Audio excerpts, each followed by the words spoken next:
working.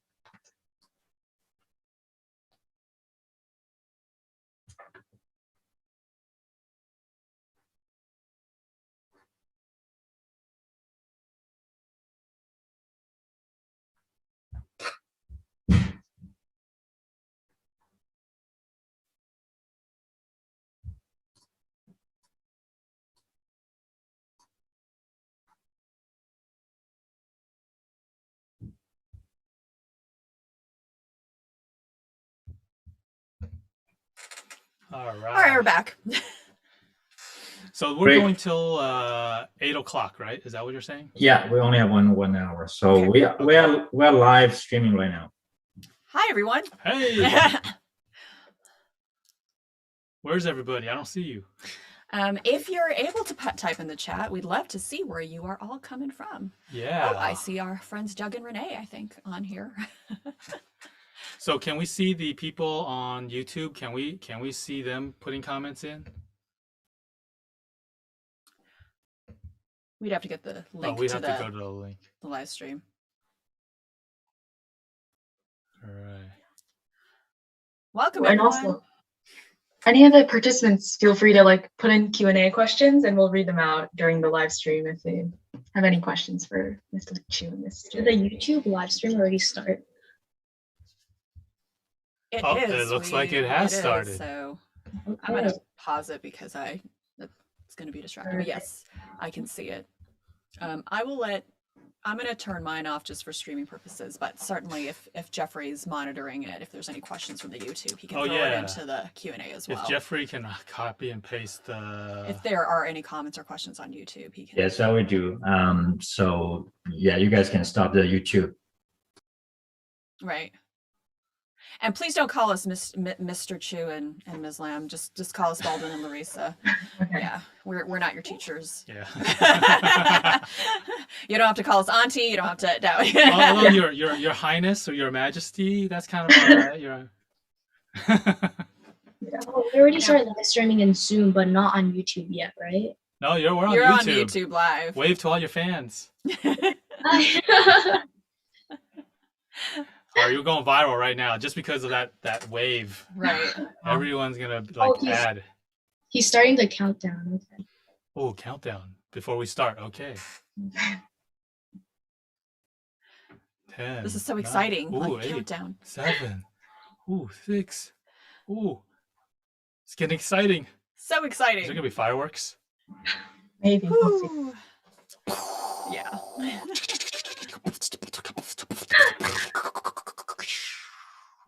Is that the Good explosion? evening, everyone. My name is Lena Ye. I am a student at BHS High School, a part of the AAC, the Asian American Club.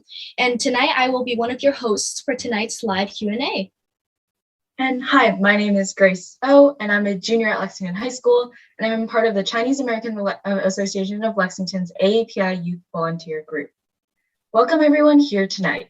This evening, we are honored to invite Larissa and Baldwin, the director and producer of the award-winning film Far East Deep South, to our live Q&A interview. If any participants have any questions for Ms. Lamb or Mr. Chu, please type them in the Q&A function and at the bottom of your screens, and Lena and I will try our best to answer them throughout the interview. We want this to be an interactive Q&A, so feel free to type any questions. And make sure you address us by Mr. Chu. No, I'm just kidding. No. First name basis is good. Welcome, Ms. Lamb and Baldwin, to this live Q&A session. We are so happy that you could be here with us today. But to start off, would you guys like to introduce yourselves?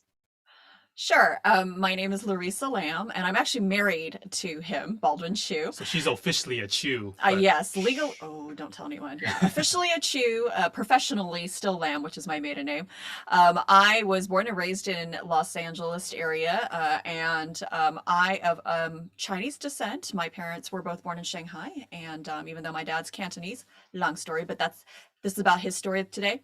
Um, anyway, I worked in the music industry for about 20 years, still work in the music industry. And when I went to Mississippi for the first time in 2014 with his family, we stumbled across what many of you seen in Far East Deep South. We found out that there were a lot of Chinese in Mississippi, maybe not compared to how many were in California, but there were still quite a few more than just his grandfather and great-grandfather. And then I became a documentary director. And we're so grateful to be here today. Maybe next time when we do this, I should try to introduce you, see if I can get all those things. Yeah, that's only like half, not even half my story. My name is Baldwin Chu. Some people know me by my stage name, Only One. I'm a hip hop artist, also rap and beatbox. But for right now, I am a filmmaker and the producer of Far East Deep South. I actually have a background in engineering, but I thought entertainment was a little more fun. Not that engineering isn't. I still enjoyed that. You're just creating something different. Yes. And engineers are creative, by the way. So and that's a whole nother conversation. That's a whole nother right. conversation. So I went from project managing engineering projects to project managing this film, which is basically makes me a producer. And I guess we can really see that creativity coming through with the film. So bravo on that end. But Thank you. so could you give us a quick rundown of what the film is about? Yeah, the film takes you on a journey. Should we do the No, this is how I like to describe it. coming soon? No. Chinese American family walks into a museum in Mississippi. No. Hilarity ensues. No. We went on a family trip in 2014, as I mentioned, to go find your grandfather and great-grandfather's gravesite in Mississippi. In a world In a where world. people... Oh, Yeah. sorry. And so, as you can see, we're going to have a little fun tonight. We're going to have serious conversation about the topic, but we're also going to try to be a little entertaining with this.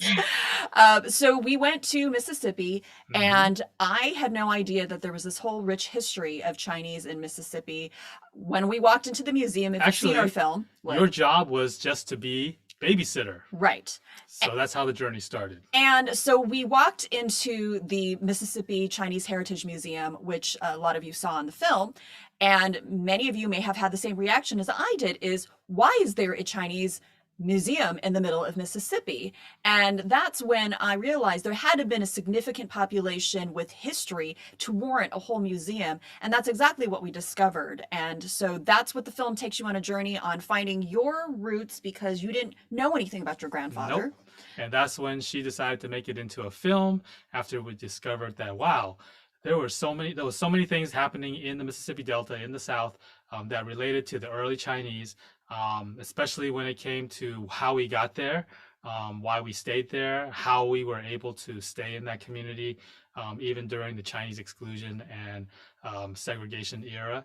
And eventually even, the relationships between the Black community and the Chinese community living together during those times. And if you haven't had a chance to see the movie, I believe you still have one more day till tomorrow, if you've signed up, to be able to watch the movie. And you can definitely watch our trailer too on our website, fareastdeepsouth.com, if you haven't had a chance to see it.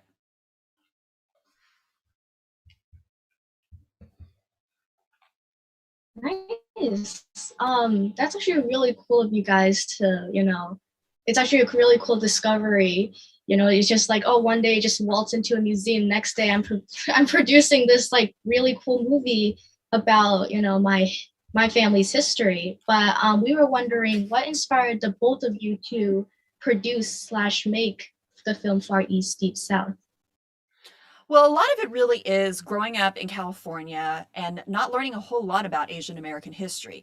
I mean, I think the extent of what I learned growing up was railroads, and then we kind of disappear from the history books, and you don't hear anything about Asians until Japanese internment during World War II. Nowadays, there's a little bit more, but even then you get maybe a sentence or two about the Chinese Exclusion Act. You learn a little bit about the Vietnamese refugees of Vietnam War, and there's not a whole lot of in between. And then it gives you a sense that like, oh, we weren't important in this country. Oh, we're constantly immigrants and perpetual foreigners, and then to discover that we were in the American South, which we all learn about. We all learned about segregation, and nowhere in our history books did we learn that the Asians were impacted too. And I should say, not just the Asian community, but any community of color, not just the Black community, was impacted by segregated laws.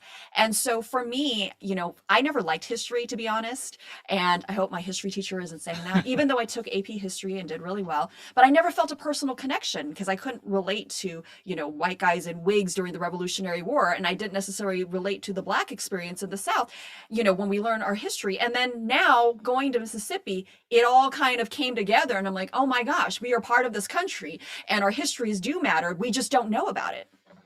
I would say the same thing as her, except that I actually don't even remember learning about Transcontinental Railroad, even in high school or even the Japanese internment. I don't even remember. You learning. Just didn't pay attention. Well, it could have or been your that too. teachers didn't tell you, right? Because they just skipped over those chapters. Yeah, that's kind of true too. Because it's up to the teachers, right? It could be in your history books, but if your teacher doesn't emphasize it or talk about it, then you'll never learn about it. Yeah. But I do remember hating history, though, growing up.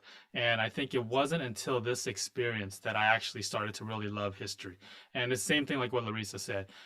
It's because now I feel like I'm a part of American history. Whereas before growing up, I always felt like I wasn't sure. Am I an American? I think I'm an American. I was born here, but then no one treats me like an American. So, and I don't read about being an American as part of American history. So I think this film and what we learned and what we discovered really opened up my eyes to like learning more, not just in the Deep South, but throughout America. Yeah, Chinese were not just in the South or in California. We were in pretty much every state. So there's a lot more history. And I think that's the beauty of making these films is having, I guess, youth like us seeing representation in the media, in our textbooks. And I think that's a really big part and really big impact, like why this film is so impactful is just because we do see that representation. We do see that we are part of history. And I know, Larissa, you mentioned about like Chinese segregation specifically and how we didn't really know where we fit. So in your documentary, you mentioned that Chinese segregation was mentioned rarely or not at all at schools. So how do you think this influenced discrimination against the Asian community?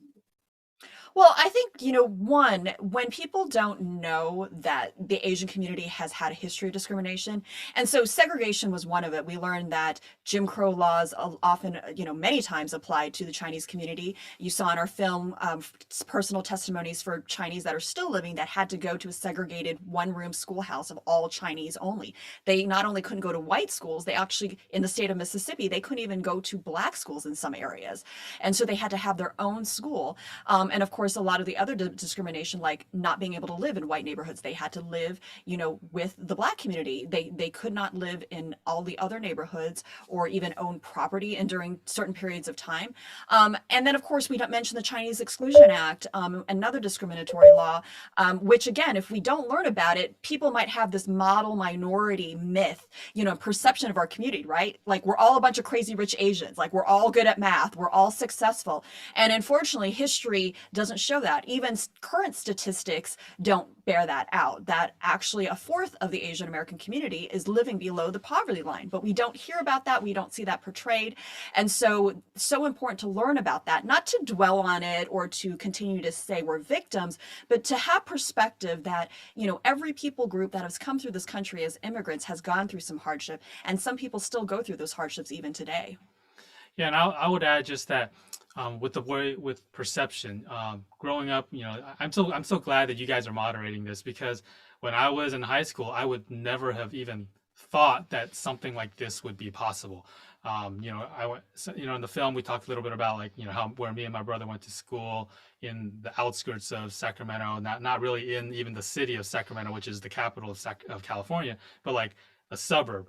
And so we didn't really have any representation at all. So growing up, I always felt like I was foreign, or I would have to try to decide, like all my friends would be like, that's the Chinese guy, that's the Chinese guy.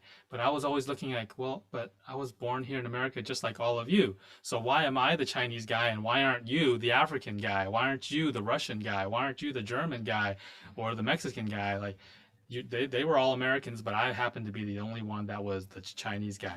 So I definitely appreciate you guys for being here, and hopefully, you see yourself represented, not just in our film, but in your lives. And as you hopefully you'll like history a lot more than I do.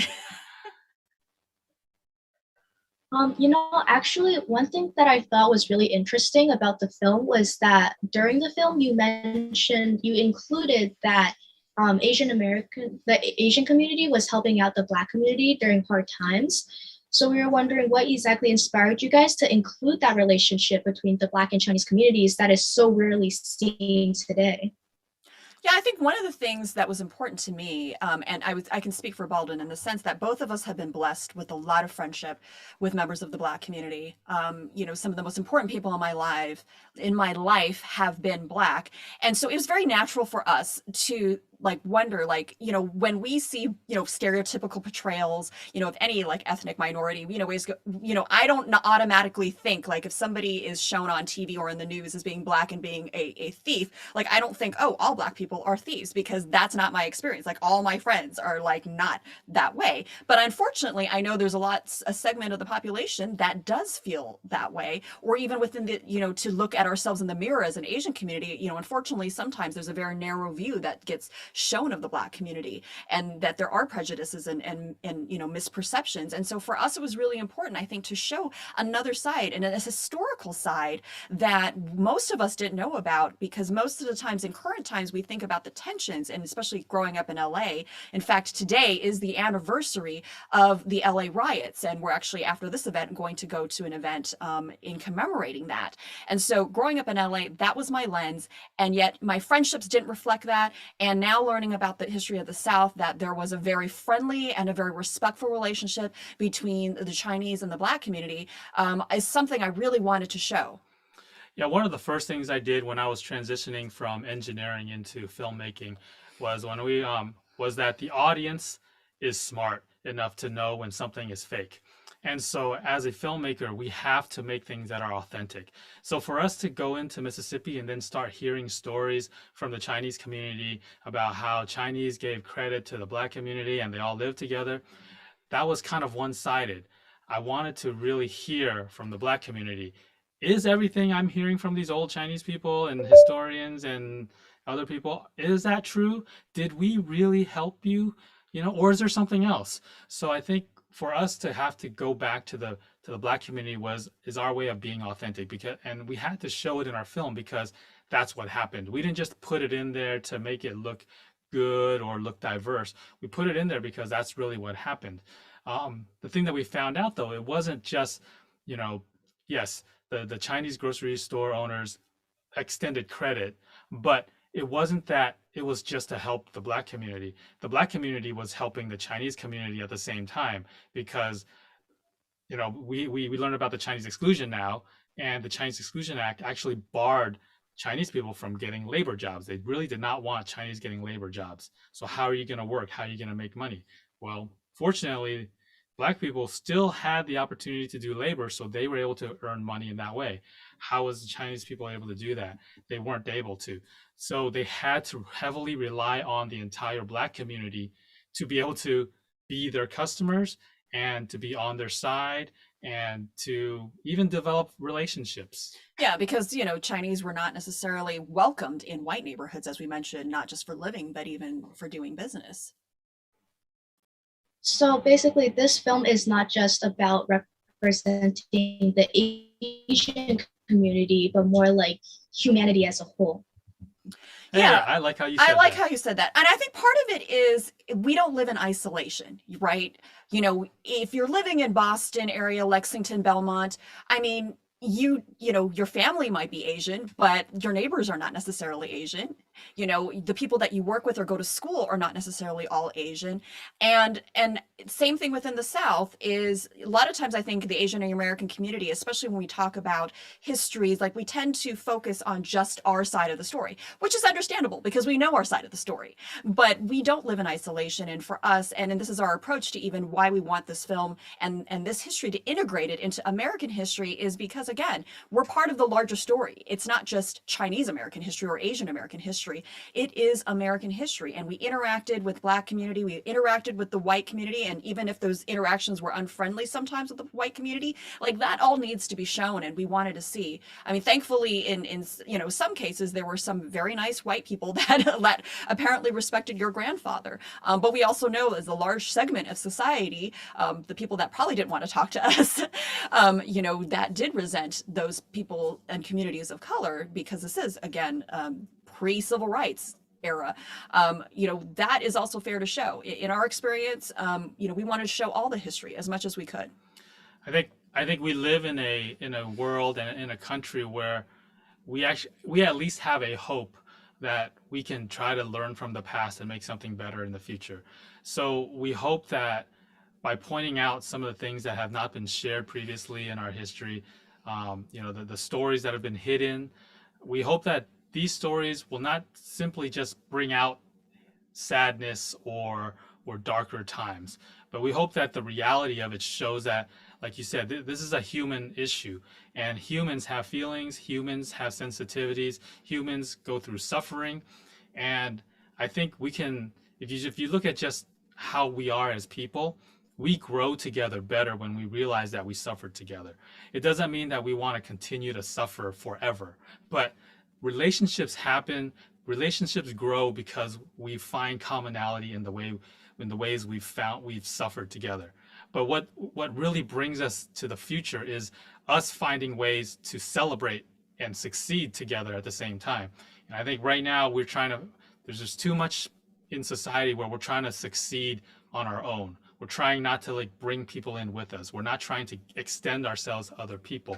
And I think that's something we really need to work on. And I hope our film shows that, hey, if we were joined together, even in a harsh time, then why can't we do that today?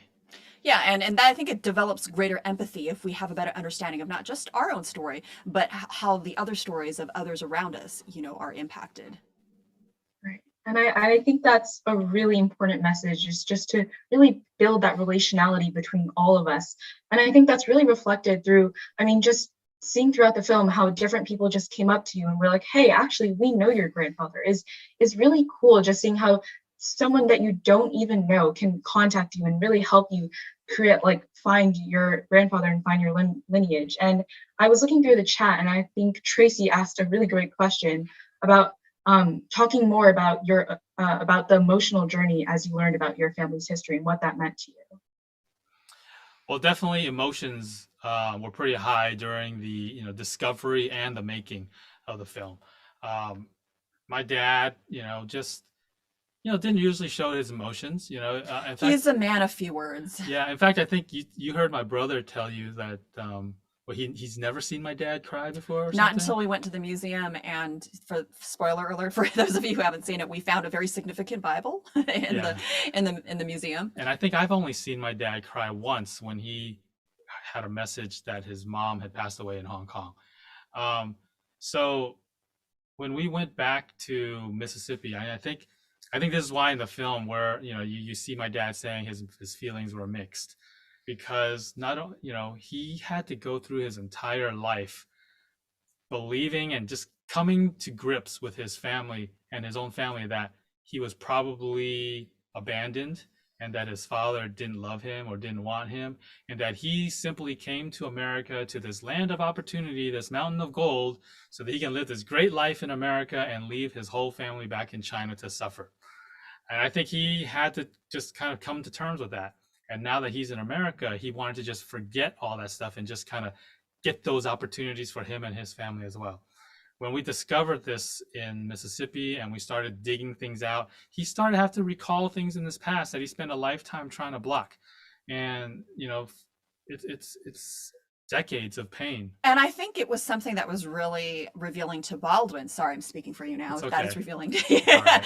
But that I don't, as parents, and children, right? Like you look at your parents, especially if they're like first generation immigrant, and you maybe they'll tell you like, oh, I came to this country, you know, having to go to school and put myself through, you know, I have 4 jobs to provide for the family. At least that's what I heard from my dad, you know, and, you know, I did all this for you. I sacrificed all this for you. You hear that part of it, but you don't always hear the other internal suffering and the whole side of like growing up without a dad and how tough it was to work in this country and adapt to a new country. Like that part, you know, he didn't really recognize and I think acknowledge and appreciate, I think, until we went into this journey. Am I right? That is true. That is true. And I don't think your dad, I think, really honestly had processed a lot of how growing up without a dad, you know, really impacted and framed his worldview. I think it helped me understand, like, you know, when we had tensions between us,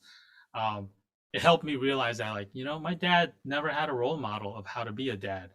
And so if he made mistakes, maybe I should grant him a little bit of grace because he had no one to help. At least I have an advantage. I have a privilege now when I, you know, raise my daughter that I seen how it was like to have a father my entire life.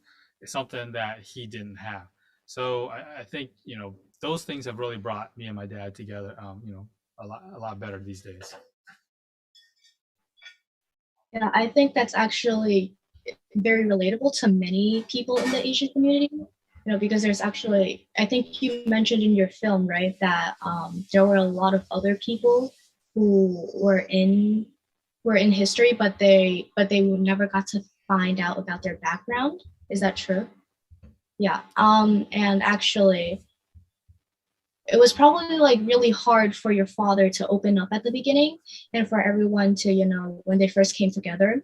So we were wondering, what was your experience producing the film with everyone, you know, at first? Was it like hard? Was it easy? And did you guys face any challenges along the way?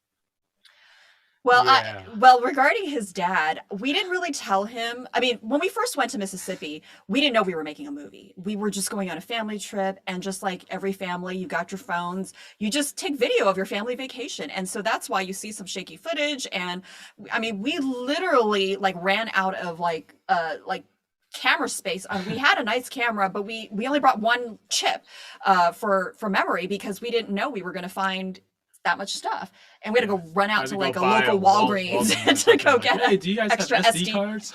SD card. And so for us, it was a surprise, one, to be making a film, but two, after that first trip to Mississippi, I realized like more people needed to see the story because I just couldn't believe what was happening.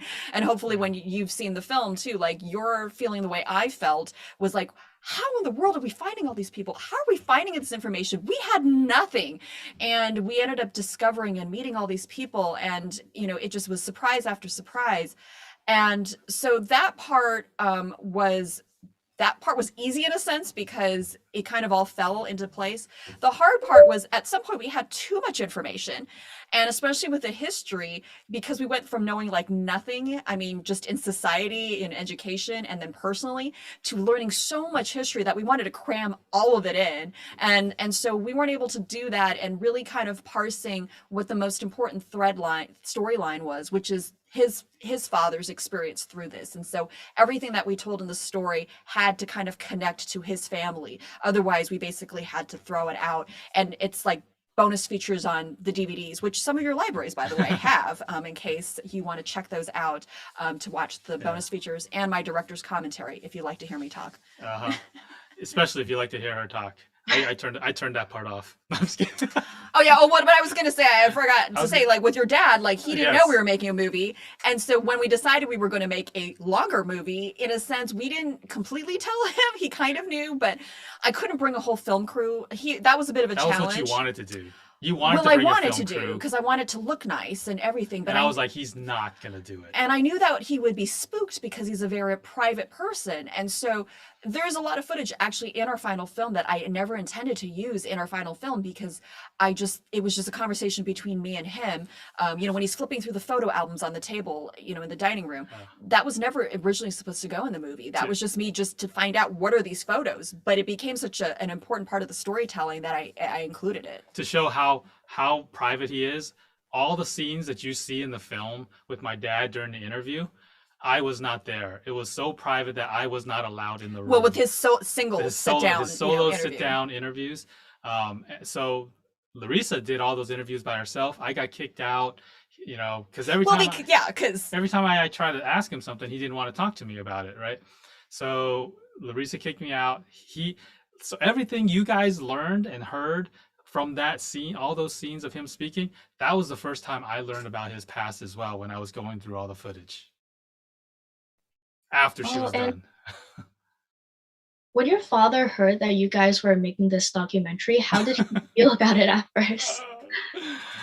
I think one of his first comments was, Why are you doing this?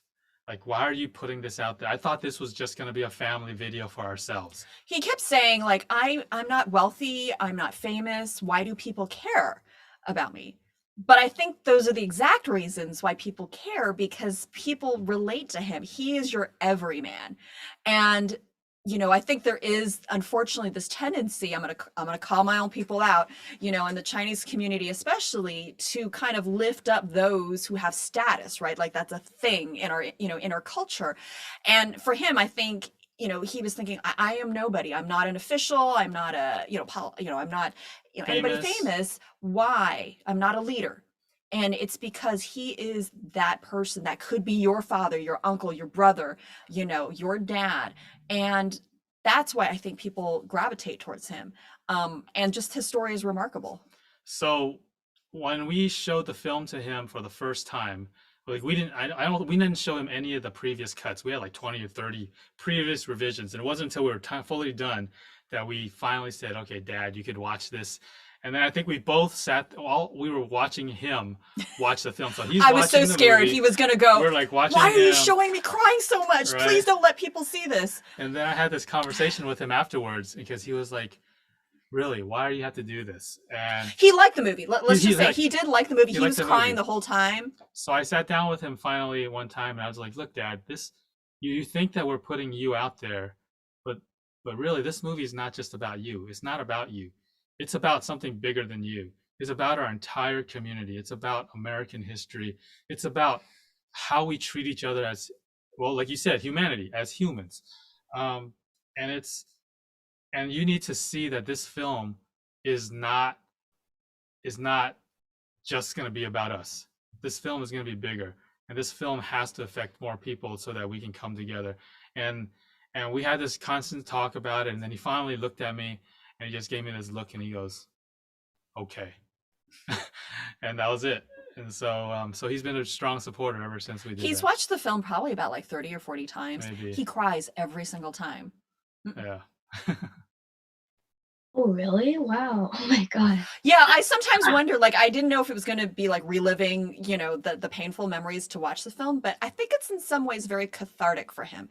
This has really been, I think, his, for lack of a better word, it's been his like therapy session, I think, talking through it and processing it. And I think that the movie has given him an opportunity to heal. Mm-hmm. It must have been really special for your father, because you said earlier that like your father never cries, right? And yeah, when you said when he saw this movie, he just like started crying, So it definitely must have been really special for him. And we actually do have a Q&A person from the Q&A who asked on the film. And it says, thank you, very touching film. One part that I couldn't get is how to understand that the birth of certificate of your grandfather was in California. How did that happen that way? Yeah, so my great-grandfather, the birth certificate's for my great-grandfather. He was not born in Mississippi. He was born in San Francisco, and he made his way to Mississippi. So you have to kind of look back at the times. This is the 1800s. So he was born in 1877. People were born in homes. They were not born in hospitals necessarily, so there wasn't documentation the same way they do now. And then in 1882, we get this Chinese Exclusion Act that happens. Chinese Exclusion Act was really much stronger in the West Coast. So being in California in that late 1800s, because Chinese Exclusion Act didn't just happen in 1882. There was a lot of things leading to the 1882 Exclusion Act, starting from the 1860s, right? All the way, even earlier, when the Chinese got there. So living in California as a Chinese man was not that easy. Yeah, there was actually some riots and some violence towards Chinese, So it's like it's happening all over again with anti-Asian violence, but the Yeah. original anti-Asian violence was happening back in the 1800s. So he found a way to get to Mississippi where there was other jobs, there was other opportunities. He went with another person, and so that's how he made his way through Louisiana, and up into Memphis, and then down back into Mississippi.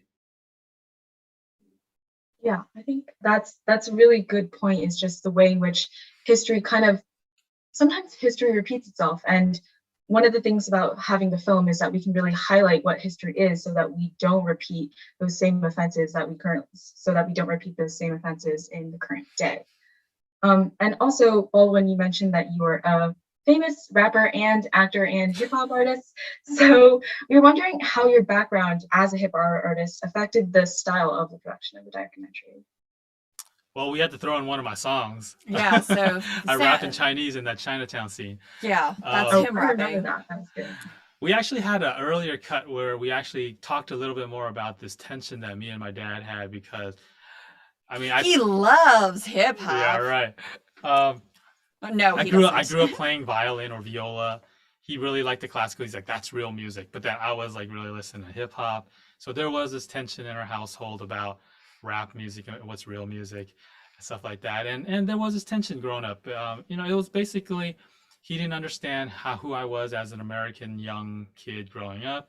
And I didn't really understand him being this immigrant trying to live in a foreign country to him, but yet trying to be American and trying to serve this country. Yeah. And he, again, going back to not really having a father figure, he didn't have a father to teach him what it's like to be an American in a country. Well, and also to give some greater context, and then you can finish your point, is that, hip hop back in those days in like the 90s and stuff started to date you, but the gangster rap was really popular, and that's what his father saw. Now, Baldwin raps about dim sum and thermodynamics and God. So, like, not Pretty good. exactly gangster Positive- rap. positive Right, topics. positive rap. He doesn't cuss, all that.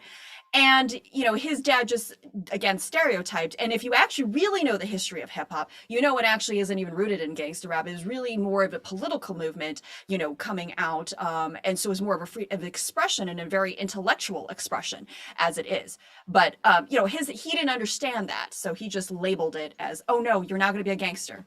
That's why I married this woman. She loves hip hop.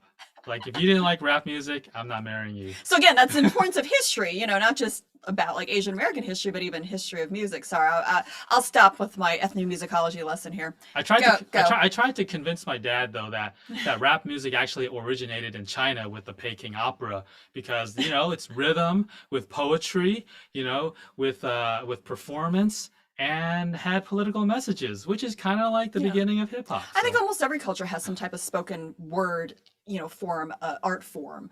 If you look actually across the world. Oh, here we're going into the ethnomusicology lesson again. Yeah, and I think you like talking about like kind of that generational difference, if that kind of makes sense, and that kind of dichotomy between Asian immigrants and the Asian American experience, just because the context really matters, and kind of like the environment in which you grow up kind of defines the way that you see things. So my question is, I guess, how do you think this film represents that difference in generation, and how do you think maybe we can remedy that, or like spread like information about that? Yeah, I think one of the things we discovered through this journey was acknowledging the older generations, that their history and their stories matter. And I think, growing up, we're like, you old people, you don't know anything, or you just don't understand. And your dad says that. And, in and the he, film. he says the same thing about me too, right? Growing up. But I think what happened was we started acknowledging that their history mattered, that their experiences mattered. And that, yeah, I may not get it because I'm in a new generation, but I think we as a younger generation need to let them know that we're not trying, even though we're trying to do something in this current generation, even if we're trying to do something for the future generation, it doesn't necessarily mean we need to discount what happened in the previous generation. And I think that's what, the older generation really wants to know. They want to be acknowledged that they didn't struggle and work hard just to be forgotten and to be dismissed. At the same time, I think the older generation has to understand that, we and you are the future. So, the whole purpose of them all immigrants coming to America is not so that we can continue to live the same way they did when they first came to America. How sad would it be if I was, if my great grandfather, if my great grandfathers expected me to still be running a grocery store in Mississippi right now, and then just barely making it and not doing anything else, right? The whole point is that we want the next generation to learn from the past and experience something better. Actually, earlier in the interview, you said that you spent your childhood in California, which is a state with a relatively large Asian population. So we were curious, how exactly did that affect your experiences growing up? Did it make you closer to Asian culture? And how exactly did that affect your relationships with older generations? You want to go first on this one? Well, I grew up in a town called Diamond Bar, which when I was growing up was very white. I was one of the only Asian kids in my class in elementary school. Now, if you have any friends or relatives in Diamond Bar, it's very heavily Asian. And in fact, it skews very Chinese. And so I actually saw the change. So I got to experience both, being one of the only Asians and then being among a bunch of Asians. And then I went to UCLA, which is University of Caucasians Lost Among Asians, as the joke goes with our letters in our UCLA, the acronym. And that's not totally true, because there are still a lot of non-Asians. It's just funny to say that. But I got to see both sides. Yet, however much I have a lot of Asian friends, I think I still never fully felt 100% American until maybe I stepped into Mississippi and discovered this history. There was always an inferiority complex, because what I saw in media, what I saw in leadership, whether it was in corporations, in government, in the public sphere, did not reflect me and did not look like me. And so, and even I've worked as a talk show host. I've been a singer. I've been a songwriter. You don't know how many times people have, even within our own community, have said, "Oh, you sing in Chinese, or you're doing stuff in Asia," and every space that I've worked in, I've pretty much been almost the only Asian when I've worked in entertainment. And so that was always really strange to me, that I constantly had to prove myself, not just to non-Asians, but even to the Asian community, that I wasn't just an Asian person, just an Asian singer, or an Asian, American singer. I'm an American songwriter, I'm an American TV host. Like, all my co-hosts are not Asian. For me, it's I grew up in I was born in San Francisco, so there was plenty of Asian and Chinese people there. We went to Chinatown all the time. I think our church was in Chinatown, so heavily exposed to Chinese and Asian culture and even the language. But then when I moved to Sacramento, to the outskirts of it, all of a sudden it switched, and I realized that there was a change. There was a difference. I felt very different. I was no longer normal. I was the abnormal. I was now different. And I didn't have to prove myself in San Francisco. In San Francisco, I was the captain. I was always the first. You were just like everyone else. I was picked first, in recess. I could play quarterback in San Francisco. But when I went to Sacramento and I grew up there, it was like, okay, now I'm the last one picked, just because I'm like, why am I the last one picked? I'm still pretty athletic. Or I had to start proving myself, and eventually I did, but it was a lot more work. And so it's a process of education, and that takes effort, to do that. Yeah. And I think that's a really good point you make, is that how it's so unfortunate that there isn't that much Asian American representation, let's say in school textbooks, or whether within the government or within corporations. So kind of bouncing off of that, how do you think we can increase Asian American representation in those areas? I think the first thing to do is education. I think, well, let me backtrack a little bit. I want to give my spiel about the perceptions. Okay. So I believe, what the problem we are having is the way people are perceiving us is incorrect. So what are the things that influence our perception, or people's perception of us? Well, there's three things, I think. There's education. It's what we learn, it's what we see, and what we experience. So what we learn obviously hasn't been that much, because you're going to school. I went to school. Most people have gone to schools here, and we haven't learned much about who Asian Americans really are and the things that they've done and what we've done in this country. So strike one. Okay, what we learn. Number two is what we see. So we, media, we haven't been able to see, we don't see ourselves represented correctly in the history of media, whether it be music, entertainment, movies, film, all that stuff. So that's strike two. The third one is experience. So the experience comes from like, well, how do people experience us? How many of us in the Asian community have friends that are not Asian? How many of us that are Chinese immigrants come in here and continue to speak Chinese for the rest of their lives and continue to live only in the Chinese community? How do other people experience you, right? So I think for most Asians and for most people that are not Asian, they don't have a true and a very good diverse experience with somebody that is Asian. So that's strike three. So we have 3 strikes, we're out. Education is a hard thing to crack, but we're trying to get into that. Entertainment is a hard thing to crack, but we're working on that. But the easiest thing we can do is the relationships that we can build. So are we in our community taking the first steps to reach out to people that are not Chinese, that are not Asian, and educating them, telling them our stories? I like to call it dim sum diplomacy, right? Dim sum diplomacy is like, how many times am I going to go out to eat dim sum with somebody that's not Chinese? Can I bring in non-Chinese people, non-Asian people, or different types of Asian people to have dim sum with me? And can I go out and eat other foods with other people? Can I get to truly know other people in relationships and experiences? And I think that's what we saw in Mississippi. There were relationships that were built between the Chinese and the Black community. We had both Chinese and Black people recollecting that when they were a child, they would sit upstairs in the balcony with Chinese people when all the white people were on the bottom, right? These are built on relationships. It wasn't like, everything in society told the Chinese people that they shouldn't be sitting with Black people, yet they sat together, they played together. And so where is that today? Are we now still doing that? Are we sitting in movie theaters together, eating together, or are we doing our own thing? And I think and to kind of build off of that, that's where it's important to build allyships. And, and I noticed, I want to thank all the organizations that have come together to help promote this event and the whole week's long event around our film.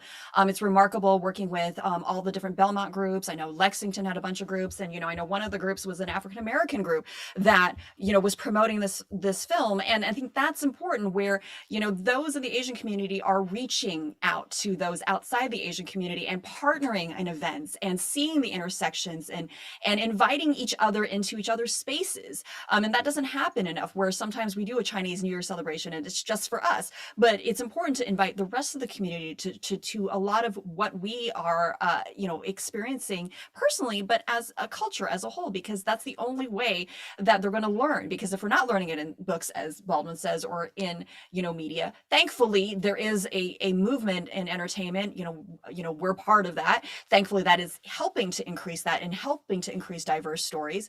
But it takes all of you out there to get involved and to demand, one, be the change. I know it sounds really cliche, but also demand that change. So for instance, if you're on campus and, you want to organize events, with other groups on campus, or even asking your teachers, hey, you know what, can we talk more about Asian American history? We don't seem to be getting enough of it. Or if you're in English class, it's like, how come we don't ever read books with Asian American authors, And so those are the types of things as students, or even as parents, get involved with the PTA and going to school board meetings to affect these types of changes for more representation. So going back to how we all, you were talking about perceptions. If we can change everyone's perception of us in our community, then people will get to really know who we really are. We're not just that perpetual foreigner. We're not just the person that are stereotyped. And when people truly understand who we are, then that's when we'll start seeing those changes represented in media as well. Because media people creating that content will create what they see and what they know. Well, right now they unfortunately don't know or see very much. But once they start understanding who we are, and then their perceptions of us will change, and then we'll be represented better. And last point, because I know we have a lot of other questions, but going back to what I was talking about, allyship, and what he was talking about, that is why it is important that those who are not Asian are on your side to also advocate that this is important. Because a lot of times people just never think about it until we ask the question. It's like, so can you name a prominent Asian American historical figure? And it's like crickets, right? Maybe they'll say like Bruce Lee, Or they'll say, like, every once in a while, they'll say, like, Jackie Chan. I'm like, he's not American. Like, they'll name somebody that isn't even American. And so for us to change the way that, those answers are answered, it takes those outside of our community too to make those changes.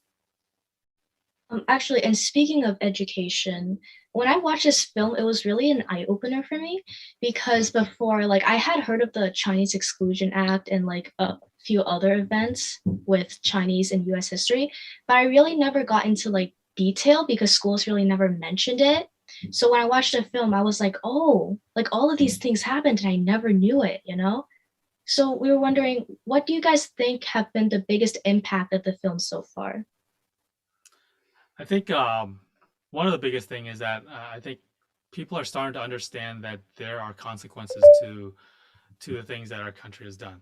So in this case, when we're talking about the Chinese Exclusion Act, there were consequences to it. It wasn't just a law that happened a long time ago. And so it affected our family. It affected our entire community in ways that we don't even know about. And so by blocking out that history, we basically said, it doesn't matter. America doesn't care about your history, and it doesn't matter what might have come out of that history. But I think what people are starting to realize is that, in this case, you're talking about the Chinese Exclusion Act. My dad, his entire life, had this gripe against his father because he thought he was abandoned. But really, it was the Chinese Exclusion Act that separated our family for multiple generations. It wasn't my grandfather's fault. So how many of us have blamed in our community the fault of our ancestors for something tragic that happened because of family separation? How many Asian families have been separated? Not just Chinese families, but all Asians, separated for multiple different reasons. How many of us have been angry or upset at family members for that separation and have not talked about it when really it was because of some sort of policy, some sort of social construct, some sort of, whatever it was, racism, political or community or societal things that really forced those separations in our family. I think now people understand a little bit more like, hey, maybe it's not my father's fault. Maybe it's not my grandfather's fault. Maybe it was the system, and now maybe we can start healing from this. Maybe we don't have to keep blaming our own people or our own family members. Right. Yeah. And I think that goes again to the story of like building each other up instead of like tearing each other down, creating that sort of community. And I see in the chat, we have another question from Lindsay that's saying, would you please talk a little bit more about why you chose the name Far East Deep South for the film? That was our editors. In brief, we had a really hard time coming up with the name. An early version was When Far East Met Deep South, but it was just really long. And in the end, he just said Far East Deep South. And just a side note, we purposely left out the comma. Normally you would write it Far East, comma, Deep South. It's just Far East Deep South because we wanted to show that was the blending of the two, cultures, Far East and the Deep South, that there was no separation. By the way, there's questions in the Q&A chat too, so I want to make sure we get to those as well. We're not, so that people know we're not ignoring you. Oh, yeah. There is a question from Tom saying, regarding Baldwin's great-grandfather who was born in San Francisco in 1877, what was the story of his parents? Where were they before San Francisco, and did they go directly to Mississippi from there? Yeah, so my great-grandfather was born in San Francisco, so we did find documents of my great-great-grandparents. And you think you found something in a census that ties in? Yeah, your great-great-grandfather, according to our documents that we found at the National Archives, he was a cigar factory worker. And so doing a little bit of digging, we thought like, oh, we don't hear about that in our history books either. And I guess Chinese were not just recruited to the railroads, they were recruited to many, many other industries. Cigar making was one of them. Much fewer in numbers than the railroad, of course. But I did find a census document that showed, I believe, his grandfather's name as being in 1870, a census document. And so your great-grandparents, we have no idea how they got here. They got here somehow, and then had your great-grandfather, and it was your great-grandfather, as you previously mentioned, that made his way actually down to Louisiana first before going to Mississippi. Yeah. I want to answer Doug's question, Doug Folsom. Hey, how you doing? Long time. Go Niners. I know you're a Green Bay fan. I thank you for asking about my dad. So in the film, we said, yeah, my dad was getting slower, is getting older, so we really wanted to like capture as much. Well, I mean, my dad's even slower and even older now. To answer your question, so I mean, just yeah, keep him in your thoughts and your prayers. We'd really appreciate it. But he is doing the best he can to keep at it. He finally came out to a screening a couple of weeks ago, and he toughed it out. So he's hanging in there. Oh, that's good to hear. It's good to hear that your father's doing well. And we have a question from Rob that's saying, a huge number of Chinese settlers in the Mississippi region originated from the Guangdong province of southern China. Is there any inspiration from this adventure and documentary where Mr. Chu runs to find your family history even further? Yes, we do have a potential part 2, but it may not take us to China. And in all honesty, we were originally going to go to China because we actually worked with the organization called My China Roots, who was fantastic. If you want to look for your roots in China and you have no idea where to start, My China Roots might be a great place to help you. And if you mention our film, they'll give you a discount. Yes, they will. They're friends of ours. And they did a little digging for us. Unfortunately, something happened. COVID, I don't know. Yeah. And that kind of They stopped our trip over there. Right. So where are we going next, Baldwin? Well, eventually we might go back to China once they open that up. But we found something else about a year and a half ago, a little bit more interesting, I think. We found some documents on my mom's side of the family. And what it was we found out that my great-grandfather on my mom's side was a transcontinental railroad worker. And he ended up in Denver, Colorado. So, but he did not have as fortunate of a story as my grandfather, as Charlie Liu, my dad's side. Yeah, there's a whole history of a Chinatown that used to be in Denver and how Chinese actually kind of got driven out of Denver. And so that will be kind of our part 2. We joke it's called Far East Rocky Mountains. It's not really going to be the title, but we're going to Denver next. Yeah. All right. I know we got some more questions. Yeah. I think we have another question from Lindsay. Why did you choose the cotton field as your background for the flyer? Is there any special reason behind that? Yeah. Well, I mean, first of all, it's a beautiful scenery, but context with the cotton fields is that, well, I don't know if you caught it in the film, but Chinese first went into Mississippi because of the cotton fields. Slavery had just been abolished, and so the plantation owners needed to replace that workforce, and they found out that Chinese were very efficient on the railroads, so they purposely not only brought in the ones from the railroad, they went to China to recruit Chinese labor to work in the cotton fields. And so for me growing up, I always thought of cotton fields as a place where the Black community and slavery, and it was a part of that picture only. When I found out that early Chinese in the Mississippi Delta had a similar experience, I felt like, hey, that's something that we actually have in common, and it's actually not a beautiful thing. It's a beautiful thing to see visually, but the stories of it is actually kind of dark. It's hard labor. People get cut. They're bleeding.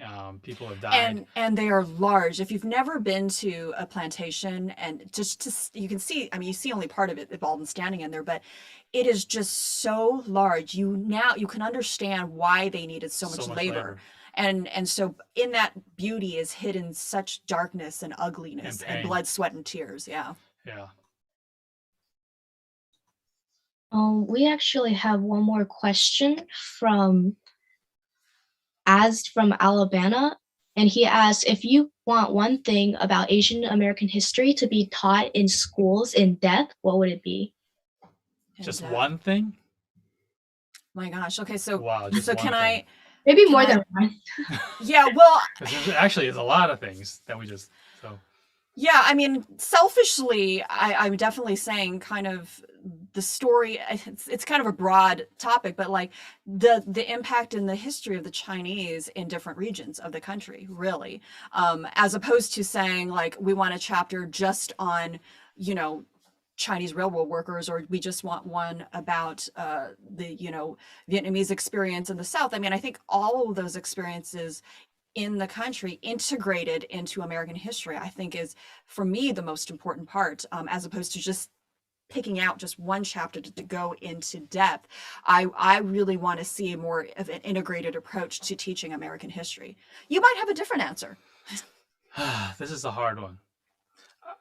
I like what you said about that, because I feel like Asian American history has been a part of American history for so long but nobody knows it. So like, even when we're talking about Cesar Chavez, well, there was Larry Itliong who was side by side with him. He was Filipino American, for those of you who are not familiar with Larry Itliong. So that's agriculture. When we're talking about things like the Napa Valley and winery, well, who built those caves and who helped irrigate the land? Well, it was the early Chinese. So why don't we talk about that when we're talking about viticulture? Or women's suffrage. There is someone named Dr. Mabel Lee, who was out in New York, who was a major advocate for women's voting rights. So there's a lot of figures that are Asian American that played a role in shaping our, what our country is today. Even civil rights movements. There were Asian people that walked with Martin Luther King, with Malcolm X. And even right now, as we talk about the Deep South, we've always learned about slavery. We've learned about segregation. We learned about what would happen there. Obviously, Chinese were there too. And so it's so hard to just pick one. I just wish we were included in all that history, because it would allow us to just be like, oh, we get it too. We get it too. We had it too. We get it too. And we can move forward together too. Yeah, I think that's a really great point to bring up. And as we're nearing the end of our session, we have one last question from Tracy, who says, what do you want your children to learn about your family's history? And I guess, what do you want the overall impact of your film to be? Yeah, and I want to thank you both, first of all, Lena and Grace. You guys have been doing an amazing job moderating, snaps all around for you. And, I know there's a few other questions that we're not going to be able to get to, and hopefully you can join us in another session, or I saw there was a Tufts professor here. I will reach out to you definitely, and I'm going to drop our social media links in our chat box here as well, so that you can follow us or connect with us through our website. What was the question again? Sorry. What do we want our future? Our daughter to know, and children to know. We made this for the future, didn't we? We did. I would say I wanted to show that our stories matter. And it has always mattered. But it's up to us to make sure that the future generations know what those stories are.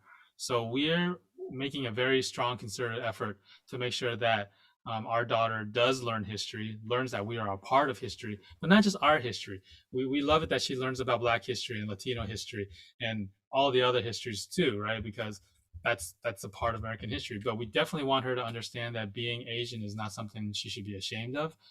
I don't want her to grow up wondering what her identity is. I think for me growing up, one of the things that I never knew was like, when am I Asian and when am I American?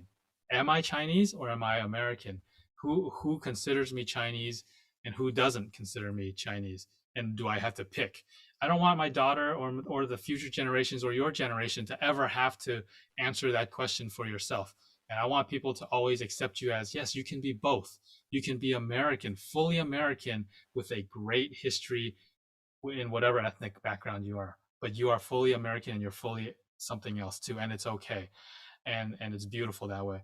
I think that's what the takeaway is. And I think if we understood our history, if we understand that, then it's easier for people to accept us as that American, have that American identity. Yeah, I mean, I don't want my daughter to face comments or questions, about her validity as an American, especially now that we know she's sixth generation. We don't want to have somebody tell her, go back to your country, when she's never even stepped foot in China, right? Even though she's in a Mandarin immersion school and her Chinese is actually better than ours. But that's another point. But, we want her to know that she is fully Chinese in heritage, but she is also American in citizenship. And that's something that happens a lot, is like, what, you're denying your Chinese culture? I'm like, no, we're not denying our culture, our Chinese culture, because I think a lot of other immigrant groups historically, like the Irish Americans or the Italian Americans, like I have friends that are very proud to be Italian American, and yet now they are fully embraced. There was a time they were not, and they were also treated like second-class citizens, but they are now embraced as being American. But they're also able to proclaim that they're proud and Italian. Yet if we say we're proud and Chinese, people consider us a foreigner continually, or they think we're a traitor to our country. And so these are the types of things that we hope our daughter never has to deal with, that people understand that heritage and citizenship can coexist. And if anything, our daughter is really great about, telling others about history, and she's learning history. She's only 8, and she's telling people about history, a very diverse history that we never got to learn. And we hope she shares that with other generations too.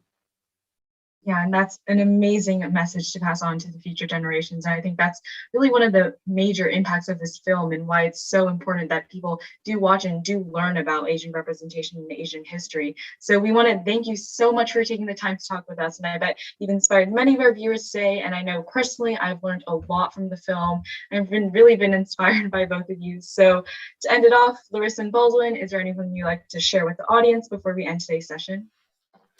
Yeah, well, we have a major, campaign with education. We had signed a deal with the educational distributor New Day Films. And so if you know of schools or universities, and I know there's some people here that have already started contacting us, we would love to do more screenings, or even at your companies. We've been doing a lot of things with different ERG groups at different companies and institutions because, our whole goal is to get people talking, to have these conversations, to educate the public so that more people will know this history. You have anything to add? Yeah, certainly. We don't want this to be the height of our careers in this film. We want this to be the beginning of it. We want this to continue to grow, and we want the next generation and other future creators to be able to tell their stories. And I would just want to say, you don't have to be a filmmaker or a writer or anything like that to tell your stories. All you have to do is tell your stories. You can just record it. You can just make sure your next generation or your family members hear your story. Record it, write it down, have it transcribed so that you can pass it on. Print some of your photos, because we're in that digital age and photos get lost. So print some of that. That was critical to our research. Could you imagine if we went to Mississippi and people are like, let me look at my hard drive instead of pulling out a scrapbook? You know what I mean? So those are the things nowadays we take for granted. We can store everything on a phone. And if it wasn't for everything that's on our phone. If it wasn't for the people that we found that actually kept hard copies of letters and scrapbooks, we wouldn't be here sitting talking to you today. Yeah. And just a couple of last things. I dropped a couple of links in the chat. If you want a 3-minute rundown on Asian American history, we did a video that was a spoof on Hamilton called Asian Americans Make History. It's on YouTube as well. You can Google that. You can watch that. And we also have a podcast called Love, Discovery, and Dim Sum, where we talk about a lot of these issues on a regular basis and share more about history we've discovered. Those current topics. And current topics with an Asian American perspective on entertainment and current news. But we've loved being with all of you. And, again, feel free to reach out to us on social media or through our website. The last link doesn't work. Which link doesn't work? Love and Discovery Podcast. Okay. Why not? Okay. Talk, Baldwin, while I do that. I'll find you another link. No, so seriously, hit us up on our website, fareastdeepsouth.com. We have all our links linked under there as well, and we'd love to stay connected. If your questions didn't get answered, you can always shoot me an email. That you can contact me straight through the website as well. And I do answer all my emails. Sometimes it just takes me a little while, but we don't have bots or anything like answering mails for us.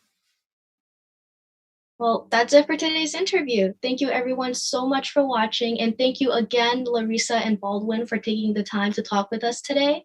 We're looking forward to your future projects, and we definitely hope to see you again soon. Again, to learn more about the film Far East Deep South, you can visit their webpage, link in the chat below, and you can watch their film for free on Canopy. Thank you. Thank you, everyone, and hope to see you again. Thank in you so person. much. Yeah, in person, hopefully. Bye. Right.